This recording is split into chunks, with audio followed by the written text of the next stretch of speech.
I just want to spend a few moments just talking through some of the challenges and opportunities that exist within waste. So just to give you a little bit of a overview of the landscape that we operate in, and also the direction that we're travelling in with regards to the delivery of our waste services.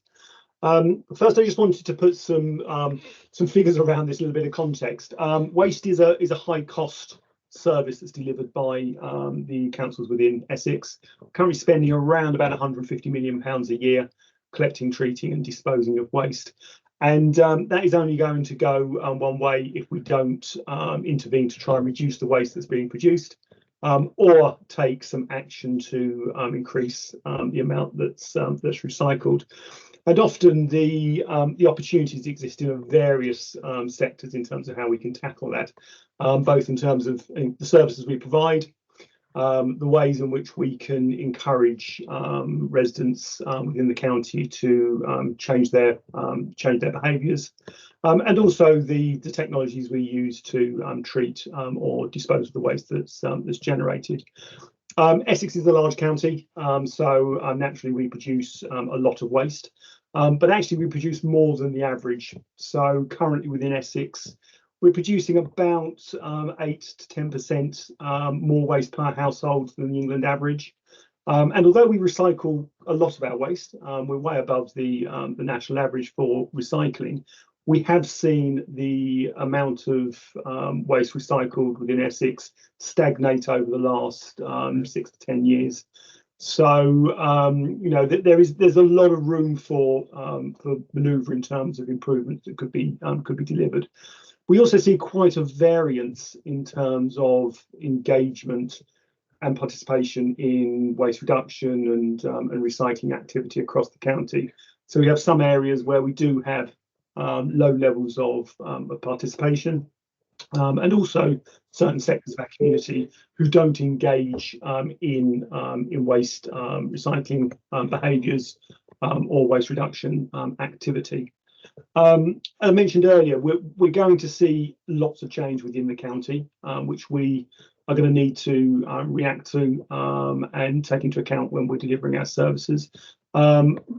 Understandably, population growth right across the UK, but we're seeing particular growth within the county, and certain areas where we're seeing significant levels of house building, which are going to put pressures both on the waste system and on the overall budget for dealing with waste. We've also got a real driver here around climate change. So as a core service of councils, it's an area where we can really have an impact in terms of reducing the climate impacts of waste, which is going to be a key part to the ambitions of all Essex councils to achieve net zero in terms of greenhouse gas emissions. We're also seeing a number of legislative changes. Some of those are imposed on local authorities in terms of the services we provide. Some of them are imposed on the industry as a large, so the waste industry, but also manufacturers and retailers in terms of changing the ways in which they produce goods and the items that they put onto the market that eventually become waste. So we're going to see some changes with regards to both the flows of waste, but also the types of waste that we're going to have to deal with. Now that presents a challenge, but it also presents a really big opportunity to embed some new behaviours with both residents of Essex, but also the businesses that operate within the county. To drive things forward within Essex, we've been working as part of the Essex Waste Partnership, which is all 13 councils in Essex, to develop a shared vision and a shared strategy for waste. So this is very much a framework of how we want to move forward, where we want to get to in terms of delivery of our waste function, but also the ways in which we are looking to tackle the impacts of waste to reduce them as much as possible. But one of the real challenges we have, and this is the crux of the session today, is that we don't fully understand the motivations of individuals or communities to adopt a change in behaviour. So we have a very strong cohort who will always adopt different behaviours to mitigate and to minimise the impact they have on the environment. And then at the other extreme, we have a cohort that do very little and we really struggle to engage with. And then we have these sort of waverers that are sitting in the middle. And really what we're trying to understand through this program of work is what do we need to do to start moving those individuals to a situation where they are adopting better behaviours in terms of the purchasing decisions they make to reduce waste, but also the actions they take with the waste that is produced, so they can increase the recycling and the composting and the reuse of that waste. So we've got a number of different challenges there, and you know the key to this really is that how do we improve that engagement with our householders? And when we look at the waste system as a whole, this is just a sort of a simplistic diagram. You'll see that there are a number of key players sitting within this, and there's not one player that controls the whole of the waste system. So although a lot of people will think, well, the local authority, they're collecting the waste and treating it, and therefore they control everything, we're very much a reactionary service. You know, we're delivering services based on the waste that's coming through to us from what's produced by retailers, manufacturers, and the brand owners. We're also reacting very much to the way in which householders are engaging with our services and the demands that reprocessors and waste management companies have in terms of how we develop and deliver the waste to them for treatment or disposal. But I think key within this is the fact that we've got householders sort of sitting very much in the middle of this this cycle. They're both having an influence on the brands through the purchasing decisions they make, but they're also having interface and interaction with the councils in terms of the services that we provide. So they have a really strong role here in terms of a push and a pull effect in with regards to how we deal with waste. And it's critical that we understand how they play into that space. So in terms of the sort of the overarching plans that we have for waste, I mentioned earlier that we've been working on a revised waste strategy for Essex, and that's really very much around setting this framework for both how we want to deal with waste moving forward, how we want to tackle the growth in waste, but it's encapsulated into this premise of the need to work in partnership.